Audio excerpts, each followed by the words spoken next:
How are we doing today? Today we're going to continue our discussion with matter and get into energy. All right, last class we kind of started the energy with the phase changes and stuff and talking about kinetic and potential energy. Today we're going to get into some energy calculations. So in this we got phase changes, which we kind of already did. We'll review it real quick, and then this I abbreviate as MCAT. It's really MC delta T. But kids in the past like the MCAT instead of MC delta T. So I'll probably refer to it as that. You'll also hear me say MC delta T as well. But we'll get into some calculations. You might need a calculator, so make sure you have one handy, and so you can do these problems. All right. So some background info for you, though, is some abbreviations that you're going to see. Just want to make sure everybody's on the same playing field, so to speak, with that.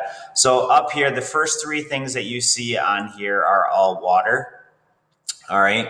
But they have different letters after them. And those letters are important, especially when we get into the matter and energy unit and going forward in here. So this is water. I think you guys know H2O is water.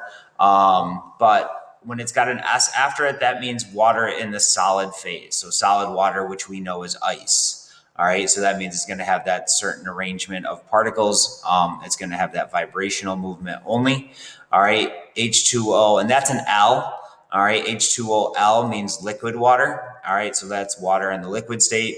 It has vibrational and rotational movement associated with it. All right, and this can be the same for any substance. I'm just doing water because it's something you're familiar with. You can talk about elemental. You can just say gold, solid, gold, liquid. And then the G down here for water means that water's in the gaseous stage, which we call as water vapor. All right, water vapor would have vibrational, rotational, and translational movement associated with it. All right, this compound down here, you may remember from living environment. If you didn't take living environment, you might know it from somewhere else, but I'm not really concerned with what this compound is. It can be lots of different things. I'm concerned with this right here, which is AQ. All right, this compound is glucose, all right, which is just a simple sugar. All right, so this is sugar, and it says quote unquote AQ. AQ means aqueous, all right, which aqueous means it's that substance dissolved into water. All right, whatever it's before it. So you can have NaCl dissolved into water, which would be salt water or one form of salt water. You can have MgCl2, which is another form of salt water. So anything with AQ after it means it's dissolved into water, which would make it a homogeneous mixture. All right, a homogeneous mixture, which later on in the year we'll know that a homogeneous mixture is called a solution. All right, so that's important to see because a lot of the questions that are associated with this unit deal with stuff in different phases of matter. And instead of writing it out in words, they use abbreviations. So just want to make sure everybody understands that. All right, quick basic understanding of heat versus temperature. Temperature we talked about last time. Temperature is just a measure of an object's kinetic energy. Every time you go to the doctor, they take your temperature. Now we can actually change this to associate it with 2020. Every time you go to school, they take your temperature. And what they're actually measuring is your body's kinetic energy. All right, we use, generally speaking, for your reference purposes, we use Fahrenheit, which average body temperature is 98.6. In Celsius, average body temperature is 37 degrees Celsius. So if you wanted to know what they are for those different units, then you have that available to you. All right, but basic assumption of temperature is the faster the object's moving, the higher its temperature. All right, so if you're running a fever, there's something going on inside your body that's fighting something. So the particles or molecules are moving around a lot faster, and it's creating an increased movement of the particles inside of you, which increases your temperature. Heat is not the same thing as temperature. All right, heat, all right, technical definition of heat is just the flow of energy from one object to another. All right, it always goes from high to low. It always goes from the highest temperature to the lowest temperature. All right, so if you put an ice pack on your leg because it's sore, the energy is going to go from your body or the leg to the ice pack. All right, so it's always going to go from the higher temperature object to the lower temperature object. It always flows from high to low. All right, and this is just a little image. So here you got hot water. The energy is going to go from the hot water to the cool water. All right, So it's going to, and eventually it's going to reach what's called equilibrium. They call it here thermal equilibrium, where they're going to be the same temperature. So if you left that ice pack on your leg until it reached equilibrium, obviously if it was frozen ice, it would be liquid water at that point in time. And it would ultimately be at the same temperature as your body. All right, because there's always, if you reach that equilibrium position. Okay. All right. So heat's just the transfer of energy from one object to another. Temperature is the measure of how fast the particles are moving inside of you. All right. Some terms that we want to get, because we do refer to them now and we will come back to them later in the year. There's terms called endothermic and exothermic. All right. Endothermic, you may or may not be familiar with, but it's heat. It's when heat is absorbed during a reaction. All right, when heat is absorbed during a reaction, it will feel cold. All right, that's why I've put a picture of a chemical cold pack up here. If you guys have ever used these are those packs that you can keep wherever, and you pop the liquid inside, which the liquid is water.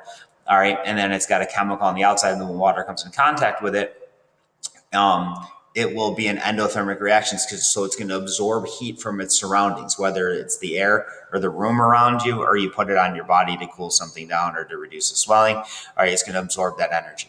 All right. Either way, those are endothermic reactions. The opposite of endothermic is exothermic. All right. Exothermic is heat given off during a reaction. So exothermic is going to feel the opposite. It's going to feel hot or warm. Oops, sorry. All right. It's going to feel hot or warm. All right. I put up these are chemical hand warmers. All right. A fire is an exothermic reaction. All right, these chemical hand warmers used for skiing maybe or snowmobiling or when you go outside in the winter, all right, they work okay. All right, but they have to be in contact with oxygen. So if you stuff them down in your boots, they tend to not feel all that warm. You can take them out and shake them in the air, and they should warm up temporarily until all the reactants are used up. But endothermic feels cold, it's energy in. Exothermic feels warm, it's energy out, like exiting the building. All right. Real quick review of our phase changes from last class. So here is a heating curve because it's going uphill. You could also do this as a cooling curve. All right, it would just go downhill and the arrows would just be flip-flopped, but it's the same thing. Remember, you have solid phases of matter on the increasing slopes, all right, and you have changing phases of matter on the flat lines. All right, so you're going to actually have two phases of matter on this flat line. You're going to have solid to liquid, and here you're going to have liquid and gas. All right, at this point right here, it's all liquid. At that point, all right here is all gas and above. Okay, same thing can be said down here. You have all solid at the initial point, and you have all liquid at the ending point. All right, remember, solid to liquid is melting, liquid to gas is boiling, gas to liquid is condensation, and then liquid to solid is freezing. Or crystallization are the two terms that we generally use. Solid directly to gas is sublimation. Gas directly to solid is snow. It's the easiest way to say it.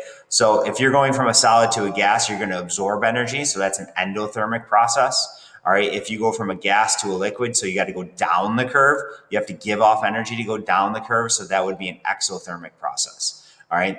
Talking about these things because these are questions you can see related to these topics. Okay. We're now going to take the same heating curve. All right. And we're going to add formulas to it. These formulas are on your reference tables. Your reference tables, formula page is the last page of your reference tables. All right. And you have a heat equation section. I'm just checking on here. Where are they? On here's down towards the bottom, second to last grouping of questions. And there's three formulas here. All right, there's an MC delta T formula, there's an MH sub V, and there's an MH sub F. MH sub V means heat of vaporization. H sub F means heat of fusion. So you have to understand what fusion and vaporization means. I think vaporization is a lot easier because it kind of sounds like vaporizing. All right, so that's this process up here. Any vaporization is this flat line up here between a liquid and a gas and a liquid. So that's going to be your Q equals MH sub V. All right, heat of fusion, all right, that's a term that's used to represent solid to liquid or liquid to solid. So that's going to be this phase change down here. We use MC delta T anytime there is a temperature change. So anytime on this diagram, it's the green line. So you got MC delta T. So at any point when it's a liquid, or up here is a gas, any point it's a liquid down here, or any point that it's a solid down here. It's just, if the problem says a temperature change, you're going to use MC delta T formula. If it says it's a phase change, you're going to use either the heat of fusion formula, if it's solid to liquid or liquid to solid, or heat of vaporization when it's liquid to gas or gas to liquid. All right, so that's really all there is to it. I call these plug and play formulas. Now on your reference tables, it explains what all these variables stand for, and I put them on here right here as well. Q is just a way to represent heat lost or heat gained.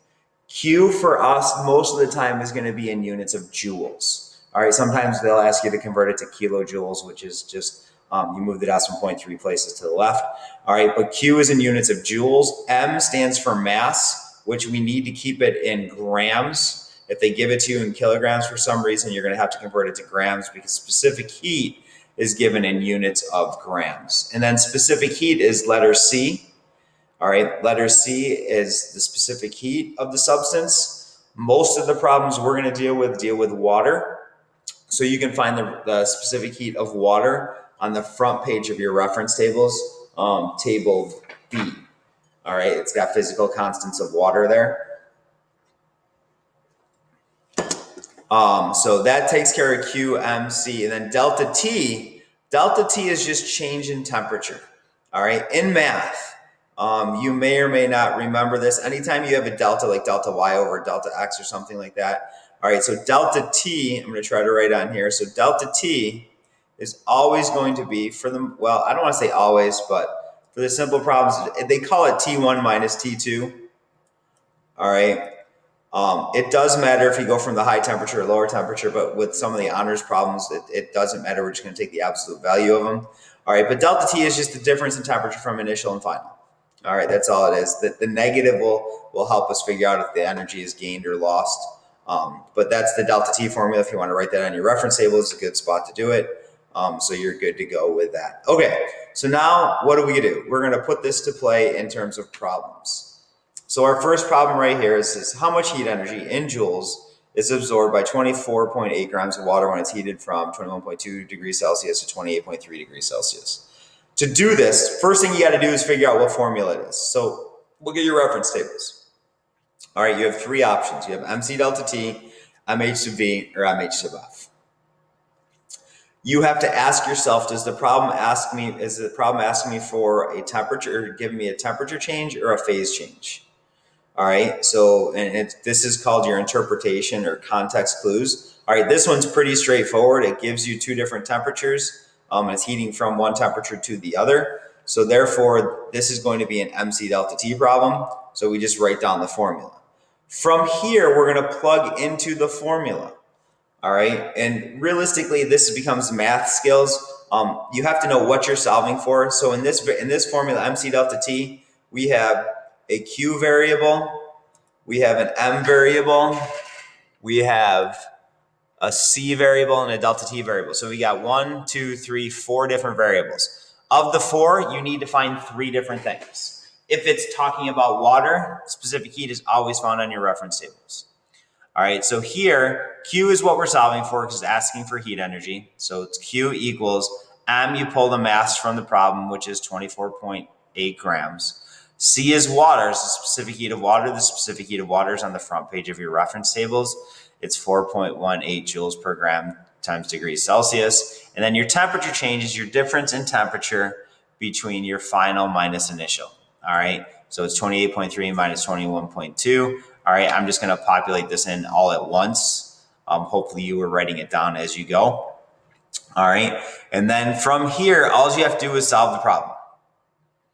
All right, you just solve the problem. So in this case, if you want to play the units game, all right, your grams are going to cross out here and here. Degrees Celsius will cross out here and here because you're multiplying, because these two grams and degrees Celsius are actually on the bottom of the fraction. So they're going to cancel out. So you're going to be left with units of joules, which is what we're looking for. And then you're going to multiply 24.8 times 4.18 times 7.1. When you plug that into your calculator, you're going to get a number that is somewhere really close to 736. All right. If you're an honor student, we play the significant figures game. You have to round that to 2 digits because this number has 2 digits. So you'd round that to 740 joules. I'm not concerned about significant digits, but I will always refer to them just to kind of try to reinforce what we're doing with those. So that one's straightforward. You just multiply all the numbers together. You're good to go. All right. Next problem.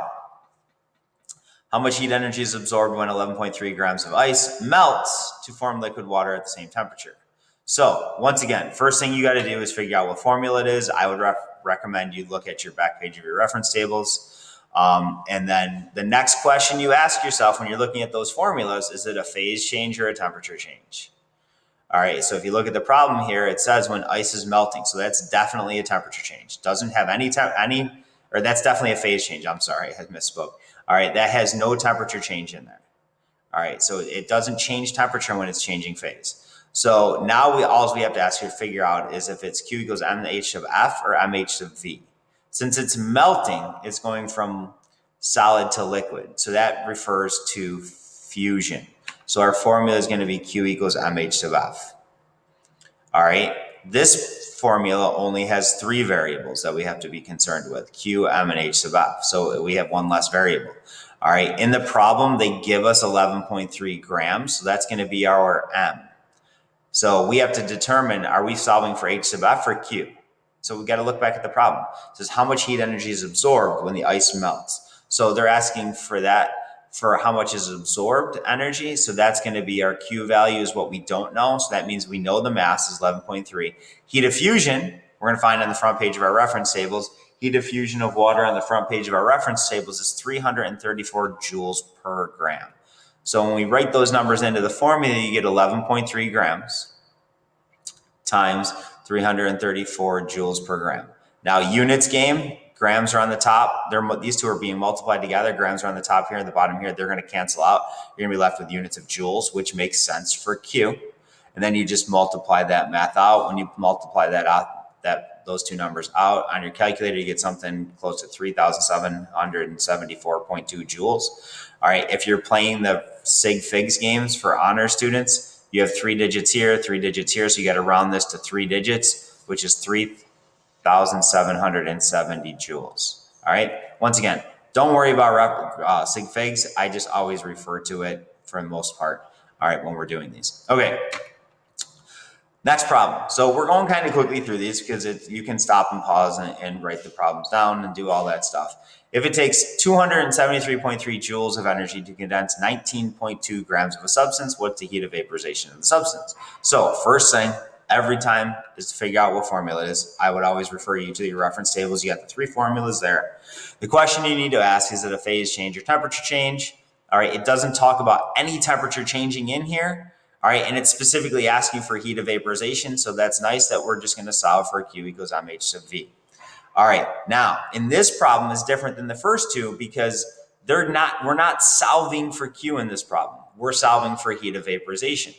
So this is going to become our X. I leave it as H. Well, actually, in this problem, I turned it into X. So Q is our joules of energy, which is the 273 joules of energy. Our M we get from the problem is 19.2. And then, so then we plug in X for H sub V. Now, simple math, we have to solve for X. These are multiplied together, so we have to divide both sides by 19.2. All right, when you divide joules by grams, you get joules per gram, and you get 273.3 divided by 19.2. You get the heat of vaporization is 14.2 joules per gram, and that works out very nicely because that's how many sig figs we need.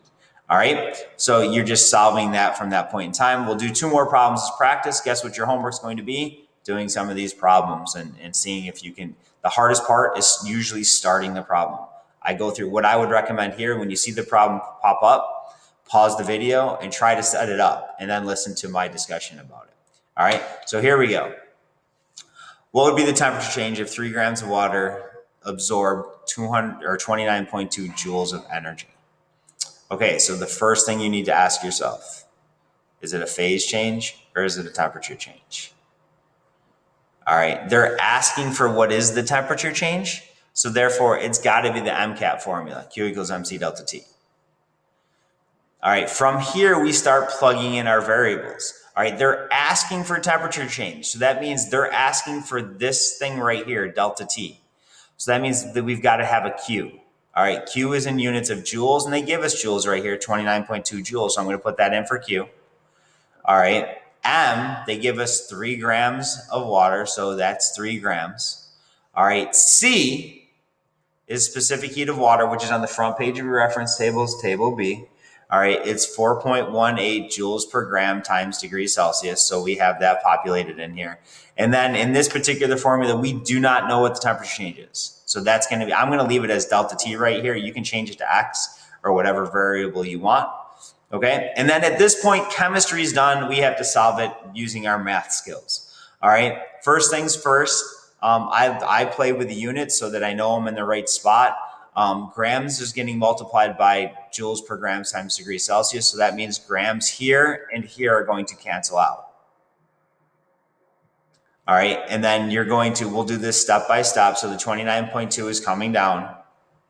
All right. You're going to multiply 3 times 4.18. When you get that in your reference and your calculator, you get 12.5. And now notice I have units of joules per degree Celsius left. And then we have our delta T left that we have to carry down. All right, how do I get delta T by itself? Math skills, you divide both sides by 12.5 joules per gram times degrees Celsius. When I'm dividing the top by the bottom of joules, the joules units will cancel out. All right, which I do right here. And then when you divide 29.2 by 12.5, you get something really close to 2.34 joule degrees Celsius. Okay. I rounded it, I think. I'm trying to remember what it was on the calculator screen, but it's right there. Okay? All right, so that's another problem. That's where we solve for delta T. Now, we could go one step further in this problem, and if they gave you like an initial temperature or final temperature, using this delta T, you can figure out the temperature that was the initial temperature, the other temperature. All right, but they didn't ask for that in this one, but I show you that because that is sometimes a problem that we come across. All right, last problem for the day. At 1 atmosphere of pressure, 25.0 grams of a compound at its normal boiling point are converted to a gas by the addition of 3,400 joules. What is the heat of vaporization of the substance? All right, so here, once again, phase change, temperature change. All right, it's saying it's being converted to a gas, so that's a phase change in this problem. All right, so Q equals mH sub F, or V, I'm sorry, because it's vaporizing. All right, plug in numbers. Q is 33.4400 joules. The mass, 25.00 grams. And then we're going to multiply that by H sub V, which we do not know, so I leave that blank. Now, to get H sub V by itself, we have to divide both sides by 25.00 grams. All right, and then you're left with units of joules per gram. All right, and you do the math on your calculator, 34.400 divided by 25. All right, so H sub V gets you an answer close to 1,376 joules per gram. For honors students, because this only has 3 digits, I didn't put the sig figs up here. This would round to 1,380 joules per gram, or 1.38 times 10 to the third. Okay, all right, that's where we're stopping today. Tonight's homework is practice with these problems. Please refer back to this video if you are unsure of how to do them. You can shoot me an email as well. All right, but I try to make the beginning ones pretty straightforward. All right, thank you.